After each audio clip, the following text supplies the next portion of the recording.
हज़रत सिद्दीक साहब, chief justice साहब को बेंच में शामिल होना चाहिए, नहीं होना चाहिए?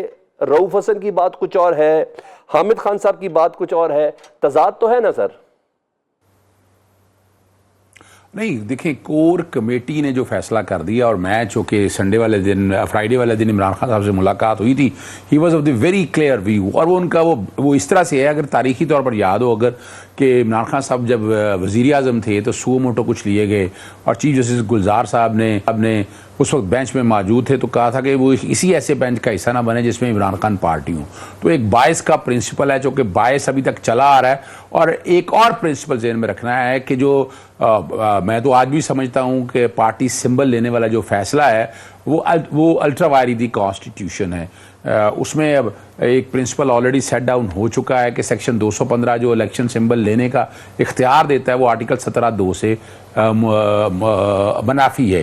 पार्टी का अगर सिंबल लेना है तो party integrity and sovereignty of Pakistan के अगेंस्ट काम कर रही हो, तो ऐसे, और उसके लिए फेडरल गवर्नमेंट ऑर्डर पास करती है, फिर सुप्रीम कोर्ट देखती है, तो सिर्फ एक इलेक्शन कमीशन के सिंबल ले देने से आप पार्टी को बैन नहीं कर सकते। और यही हुआ, इससे रिजर्व सीटें भी ले ली गई। अल्टीमेटली सिंबल लेने का इफेक्ट क्या हुआ, प्रोपोर्शनेट जो सीटें मिलनी थी वो भी ले ली गई, और साथ रूल 94 जो है वो कहता है कि जिसको इलेक्शन से मिलनी है उसको रिजर्व सीटें नहीं मिलनी है।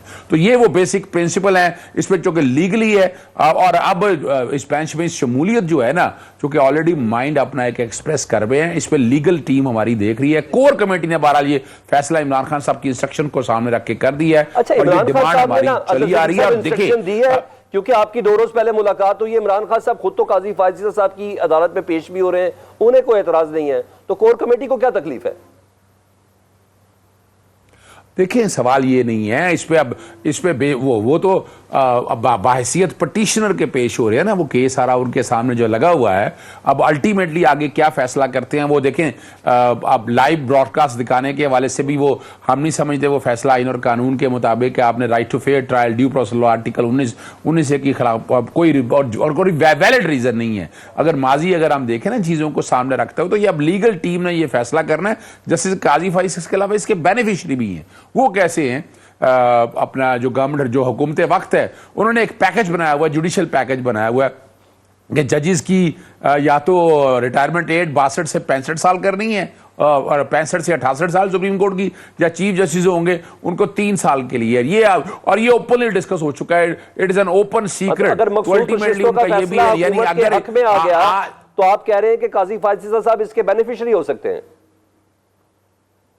वो बिल्कुल, उसकी वजह क्या है कि जो पैकेज दिया हुआ है, वो जो कॉन्स्टिट्यूशन पैकेज, यानी अब रिजर्व सीटें जो है ना इनकी आ जाती है, 2/3 अक्सरियत इनकी हो जाती है। तो ये तो जेब में रखिएगा। और दूसरा एलिमेंट जो हम समझते हैं, वो मैं अपनी ज़ाती हैसियत में बात करता हूं कि ये एक टाइम है जस्टिस काजी फाइसा के फैसलों पे एतराज हमें नहीं है, पूरी दुनिया के अंदर है। और जे एन मैरियट के हवाले से जो यूके अपना आसफा जहांगीर के फंक्शन में जब तकरीर की, वो इतना चुभी चीजें उनको कि उन्होंने खत लिख दिया रजिस्ट्रार के जरिए। वो अलग बात है कि वो अपना मिसकंडक्ट है या कोड ऑफ कंडक्ट की खिलाफ वर्जी है, और उसको जवाब देते रहे। तो सवाल तो ऐसे है ना, कई ऐसे सवाल हैं, कई ऐसे केसेस हैं कि जो तारीख में याद रखे जाएंगे। अभी तक तो बातें तो हम बड़ी करते रहते हैं, और ये शायद पॉसिबिलिटी मुमकिन है। मैं आता हूं दोबारा आपके पास।